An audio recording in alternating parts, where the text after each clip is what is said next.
Well, greetings to you, my Corona United Methodist Church family. I am Annilia Wright Mosley. To those of you who I didn't get the privilege of serving with during the time I lived in Riverside, California, and served at the Corona United Methodist Church. I am still an active member just by way Atlanta, Georgia. But I just wanted to pause for a moment and just pour and love on you all. Right now, we're in a time where there is an uprising. There are people marching across the country from the East Coast to the West Coast, all the way to New Zealand, to London, due to consistent injustice in our African American community. Now, I know that African Americans are not the only people that experience injustice, but I would say, based on the statistics, we seem to experience more often than others.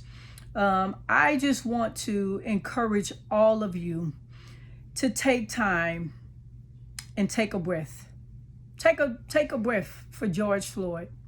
Take a breath for all of the many people who have lost their lives due to police violence and brutality, due to just people just picking out African Americans due to the color of their skin, unnecessary roughness, and take time and just take a breath and do your part to add greater comfort and peace in this time. I've been so encouraged and blessed by many of my Caucasian and Asian sisters and brothers.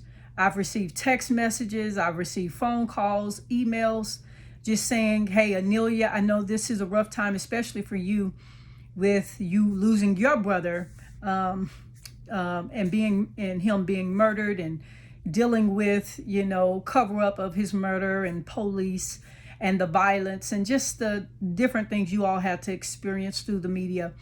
So my family, we all will know the stress and the burden that comes with a loved one dying or being murdered, and then having to live through all of the negativity and some positivity through the media.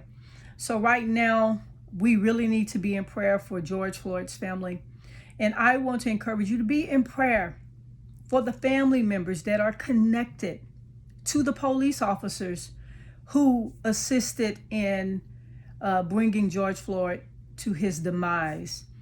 They are hurting as well.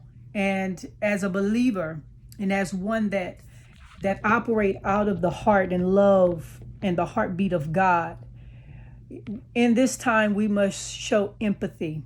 I know everyone may have their viewpoint and how they see things, but I would encourage, if you are not African American and you really know and you have witnessed the many injustices, this is a time for everyone to stand up and stand beside your African American sister and brother. We need to hear from you that everything is going to be okay. We need to know that when it's time to show up to vote, that you're going to show up and make sure we put laws and legislation in place that will make sure that we have equality, that we have the same rights as our Caucasian sisters and brothers when it comes to purchasing land and going to the bank to get a loan, or making sure we are not having our land stole from us, making sure that we are not treated with disgust when we show up or when we walk into a building just because of the color of our skin. This is a time for not only our Caucasian sisters and brothers and Asian sisters and brothers, but it is time for all of us to come together in unity as believers to stand up for what's right. We all have seen the injustices go on for so long. And I have friends that have spoken up, and I have family members that are Caucasian and Hispanic that understand and that have stood with my family even through one of our most rough times.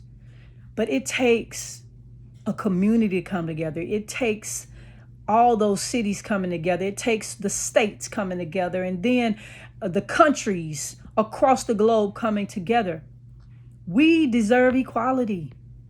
I want to experience a life where I do not have to fear for my African American sons to leave the house. I want to experience that freedom of knowing if they get stopped by the police, that they're going to be okay, because they're not going to be looked at as a threat. They're going to be treated with respect. And because I've taught them to be respectful to those that are in authority. Please continue to send your prayers and love to all of our churches, because this is a rough time. We just thought we was getting through COVID-19, and then this happened. So, beloved, I love you. I know that we have the power to make things better. And we must start right at home. We must start right here at Corona United Methodist Church. Do me a favor. Before you leave this service, make sure you reach out to someone, or after this service, make sure you reach out to someone of color and just send them a text, email, let them know that you love them and that you're praying for them and that you are standing with us during this time, and that we will stand in unity together.